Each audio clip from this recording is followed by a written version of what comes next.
Vamos falar agora sobre a nova encíclica do Papa Francisco, Fratelli Tutti, somos todos irmãos. Aqui no Brasil, o documento ganhou repercussão especial porque num dos capítulos que fala sobre a importância do diálogo e a amizade social, o Papa menciona uma passagem da letra da música Samba da Bênção, de Vinícius de Moraes, a vida é a arte do encontro, embora haja tanto desencontro pela vida. A gente vai repercutir essa encíclica com o padre Júlio Lancelotti, coordenador da Pastoral do Povo de Rua da Arquidiocese de São Paulo. Olá, Padre Júlio, seja bem-vindo. O senhor está onde? Numa livraria? Onde é que o senhor está? Eu estou na distribuidora Loyola, na livraria, onde justamente eu estou vendo aqui quando é que vai chegar a publicação pelas editoras católicas da encíclica. Embora ela já esteja na internet, o povo gosta de ter o livrinho nas mãos para poder ler com vagar nas comunidades e também refletir sobre tudo que o Papa Francisco está nos dizendo nessa encíclica social, nessa encíclica fortemente política e que condena o neoliberalismo e que chama muita atenção para a solidariedade e para o socorro aos mais fracos. E fala qual é uma boa política. A boa política é aquela que pensa realmente no bem comum, uma palavra que tem sido pouco utilizada pelos políticos. Na verdade, é o bem para alguns grupos, o bem para a elite, o bem para os próprios políticos e não o bem comum a partir dos pobres. Exato, e um dos trechos o Papa escreve, né, que esse santo, São Francisco, ele semeou a paz por toda a parte e andou junto com os pobres, abandonados, doentes, descartados dos últimos. E isso, Padre Júlio, me fez lembrar exatamente do seu trabalho junto aos moradores de rua que já sofriam e agora mais ainda na pandemia. E é importante que os pobres, inclusive na pandemia, eles estão sendo citados também nessa encíclica. Existe aí um tratamento desigual também nesse quesito, não é isso, Padre Júlio? São, como diz o Papa Francisco, no sistema neoliberal, eles são os descartados. A imagem é muito forte, porque o que você faz com um copo descartado? O que você faz com uma fralda descartável? O que você faz com um lençol descartável? Não tem uma política de encarte. O descartado, ele não conta nesse sistema neoliberal. Ele realmente é jogado fora, é um descarte.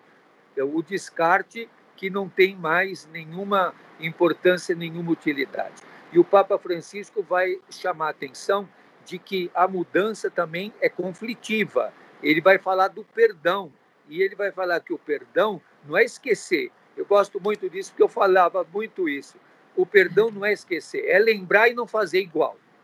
É você ter presente, porque você não pode, e o Papa cita isso, esquecer o Holocausto.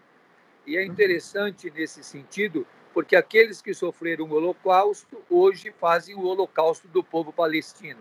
Então, justamente, nós temos que aprender da história e saber que a história, e o Papa fala muito disso, é diversa, é um poliedro, tem muitas faces, muitas maneiras de ser, mas todas têm que ter um enfoque muito claro, o bem comum, o bem a partir dos pobres, e que a mudança só vai acontecer se esses pequeninos e pobres participarem da mudança. Exato. Padre Júlio, um outro trecho da encíclica fala do ressurgimento do nacionalismo fechado, exacerbado, ressentido, agressivo, né? Em vários países, segundo a encíclica, uma certa noção de unidade do povo e da nação, penetrada por diferentes ideologias, cria novas formas de egoísmo e de perda do sentido social, mascaradas por uma suposta defesa dos interesses nacionais. Isso também é importante aqui no Brasil, neste governo autoritário, não é isso, Padre Júlio?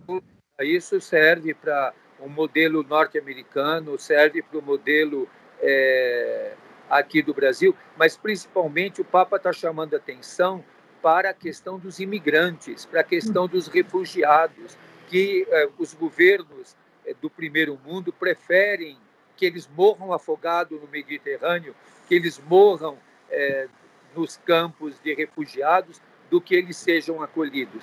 Então, isso se repete muito nesse nosso sistema, que quer proteger e não quer o diferente, não quer a diversidade.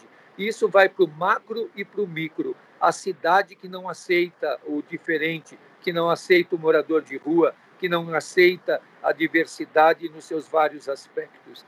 Eu acredito que essa encíclica do Papa é uma síntese de todo o seu pontificado até agora, é um ponto de partida para uma renovação nesse momento que alguns estão chamando, talvez de maneira equivocada, já pensando numa pós-pandemia, porque nós podemos sair de uma e ir para outra. E o Papa diz muito claramente de que há um vírus muito mais letal, que é o vírus do individualismo. E o vírus do Covid-19 tem que ser superado por uma vacina democratizada para todas, mas o vírus do individualismo só se supera com a solidariedade. É a solidariedade e essa amizade social que deve perpassar os povos e as nações.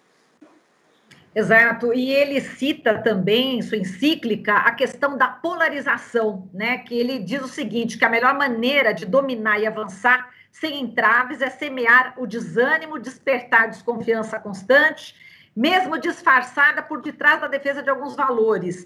E, segundo ele, o mecanismo político, exatamente de exasperar, exacerbar, polarizar, é esse o instrumento, né? Como é que o senhor também vê esse momento, né, de polarização muito insuflado também pelas redes sociais, que ele cita também na encíclica, né?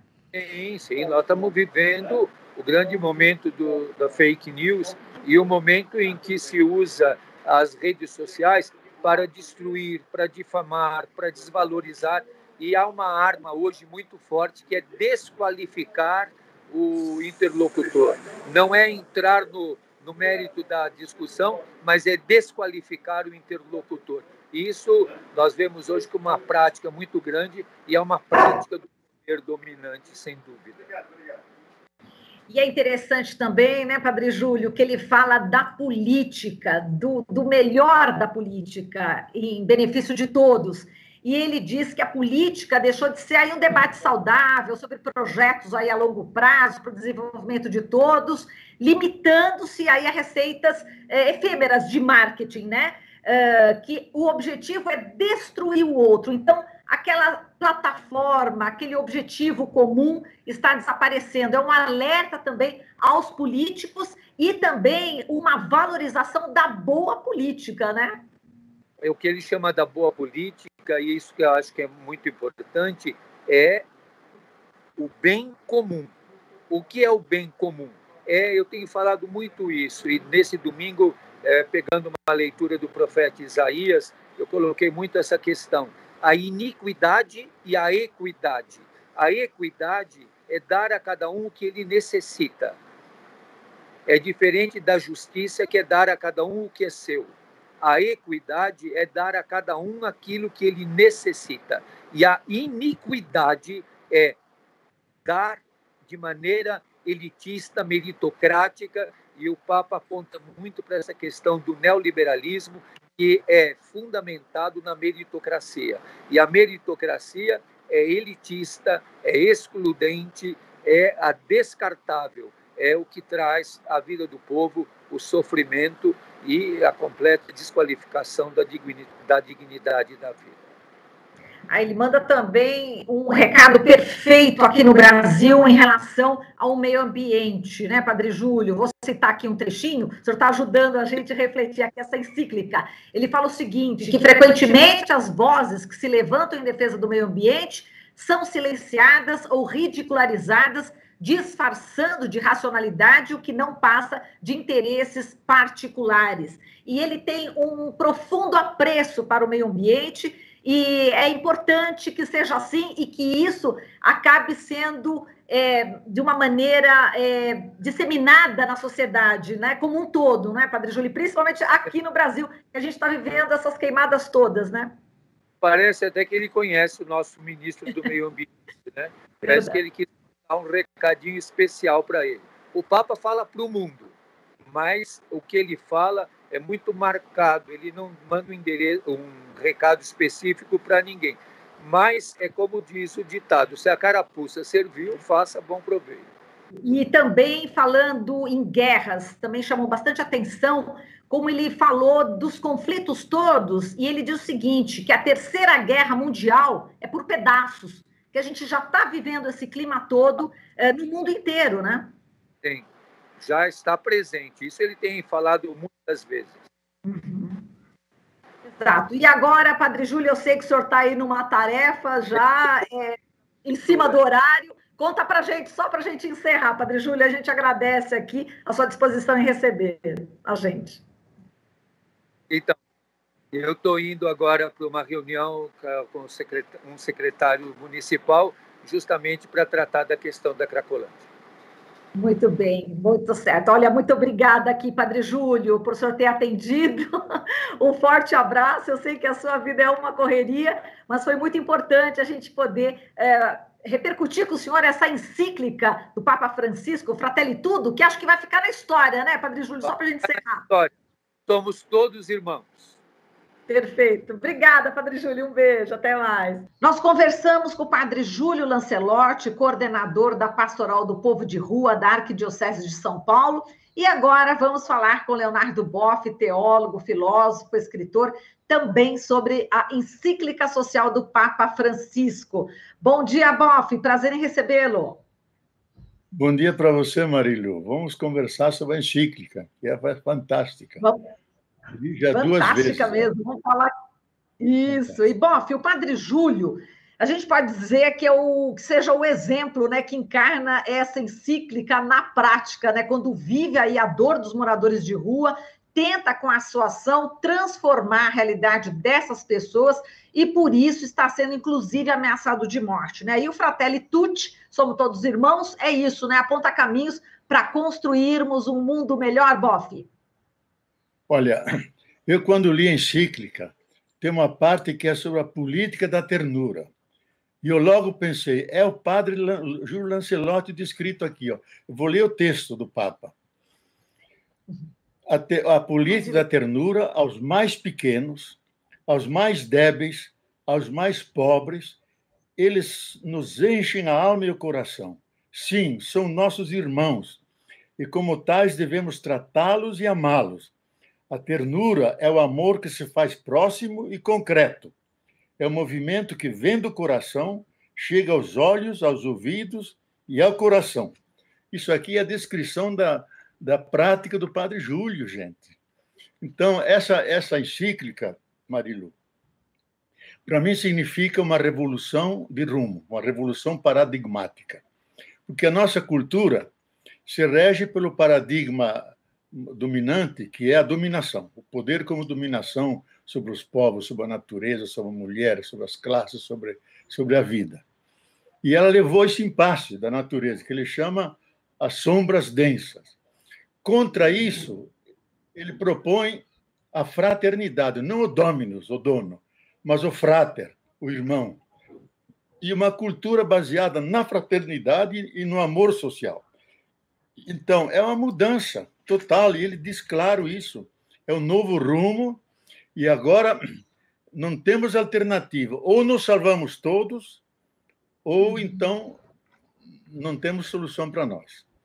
E eu acho que a gente tem que tomar muito a sério essa encíclica, e ela, para responder já às fontes, ela prolonga um documento que ele subscreveu junto com o grão-imã muçulmano, o nome dele é Ahmad Al-Tayeb, da prestigiosa Universidade Azhar do Egito, e juntos subscreveram em Abu Dhabi.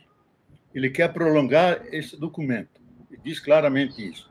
Mas inspirado em São Francisco, por isso Fratelli Tutti, que é uma carta de São Francisco à humanidade, depois de Luther King, dos Estados Unidos, Gandhi, da Índia, e Desmond Tutu, da África do Sul, que ele cita como fonte de inspiração. Além dos documentos nossos, dos bispos, ele dá muito valor àquilo que se produz aqui. Então, é uma encíclica que recobre todos os espaços, mas sempre concreto. E quando pergunta esse sonho da fraternidade, ele apresenta como um sonho. Diz como é bom sonharmos juntos. finalmente não vamos dizer nunca mais os outros, eles, vamos dizer nós, todos juntos na casa comum. Então, a grande pergunta é por onde começar? E aí ele, é claro, tem que começar de baixo, de cada um dos pequenos grupos, e tem que empenhar-se nisso em todo momento, em todos os recantos da pátria e do mundo, porque desta vez não temos alternativa, temos que mudar. E quando ele descreve as sombras densas, a gente fica meio perturbado, sabe? Fala, Maria. Não, fica perturbado. Eu queria que você explicasse um pouquinho melhor essa questão aí essa perturbação que dá na gente, não é isso? Olha, ele vê a situação do mundo dramática, porque nós construímos a cultura moderna trouxe muitas vantagens. Trouxe o antibiótico, melhorou a vida, é mais cômodo, mas simultaneamente, porque se fez sobre o império do capitalismo, criou uma imensa pobreza. E só pequenos grupos detêm todo o poder econômico, ideológico, financeiro, e marginaliza. E ele aventa a possibilidade que haja uma bifurcação na humanidade, que os outros, eles nem dizem, nem sejam mais reconhecidos como seres humanos. Então, ele disse, isso é o risco de uma bifurcação na humanidade, da mesma casa comum.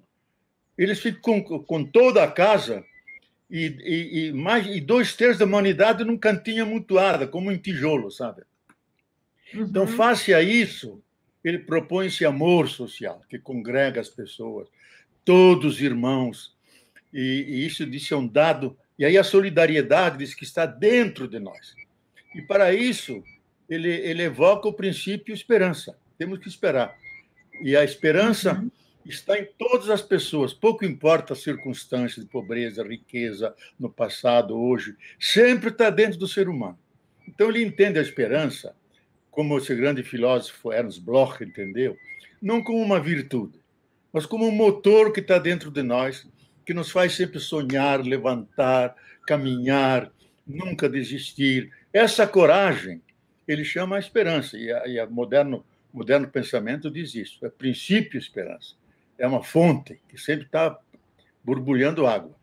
Então, face a essas sombras densas que metem medo, a gente acaba de ler esse tópico e diz, estamos perdidos, a humanidade não tem jeito.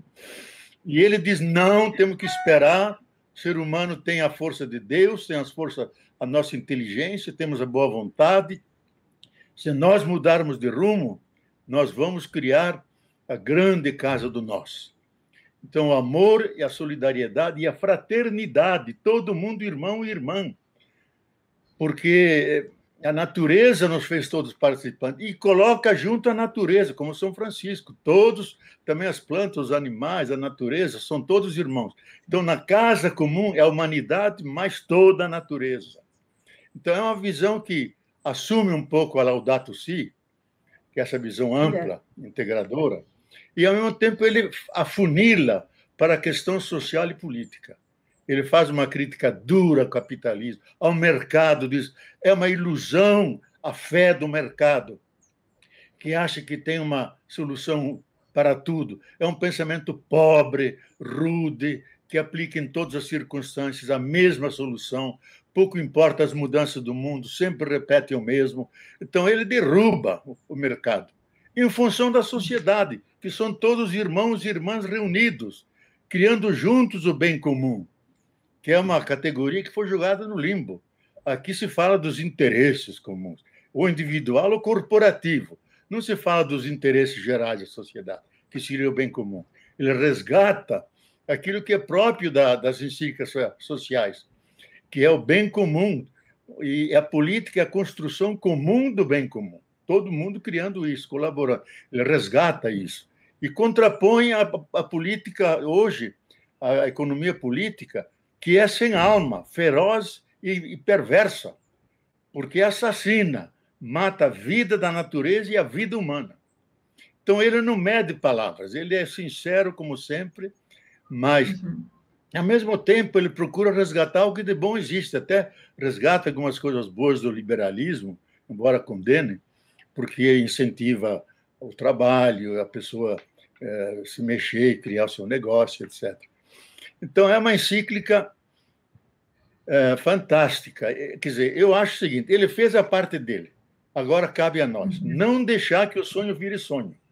Temos que colocar as bases e construí-lo com práticas tipo o Padre Júlio, que lá de baixo, com os últimos, vai criando uma consciência de cidadania, de humanidade. E é um escândalo para o sistema, com razão, porque critica o sistema que não integra esses, despreza esses. Então, eu acho que pela atitude do Padre Júlio, que é franciscana, dos dois Franciscos, de Assis e de Roma, e vai se construir uma nova economia política, que é a economia de Francisco e Clara, que é uma nova visão do mundo, uma nova sociedade. Ou fazemos essa mudança, ou vamos ao encontro do pior. Vamos ao encontro do pior. Exato. E, Boff, você falou, enfim, que o próprio Papa Francisco citou, né, que temos que começar por baixo, exatamente você dando aí o exemplo do Padre Júlio Lancelotti. Agora, como chegar, né, como é que você acredita que essa encíclica possa, de repente, transformar, né, atores políticos, chefes de Estado no mundo? De alguma forma, é possível? Tem que vir de baixo mesmo, vai ser difícil algum chefe de Estado realmente abraçar essa encíclica?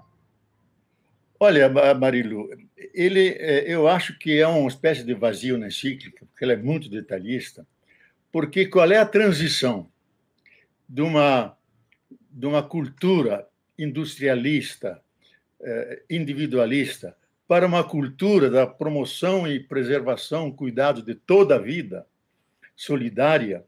Ele não descreve essa transição. Nós devemos fazê-la, é a coisa mais difícil, porque o que domina hoje é o capital financeiro, o capitalismo no mundo inteiro. A China não é uma alternativa, ela é um capitalismo de Estado, produz e faz concorrência com os países capitalistas. Então, nós temos que começar embaixo mesmo, um novo começo. Ele, nas grandes reuniões que fez, por exemplo, em Cochabamba, para os movimentos sociais, disse: não esperem nada de cima, vem sempre mais do mesmo ou pior. Comecem vocês a criar uma democracia participativa, não só representativa, uma economia comunitária, circular, uma produção orgânica, quando respeita os limites da vida. Não leve logo para o mercado, é para a vida. Para a vida primeiro, depois para o mercado. Segundo, criem justiça social, que sem a qual não há paz. Então, um dos temas importantes da encíclica, dos discursos do Papa e de nós, do Padre Júlio, do MST, criar justiça social, sem a qual não há paz. E, finalmente, cuidar da grande mãe, porque se a gente não cuidarmos da terra, tudo se esvazia e nós vamos juntos. Então, ele é muito concreto, com os famosos 3 T's: terra, teto, trabalho. E ele volta a insistir nisso.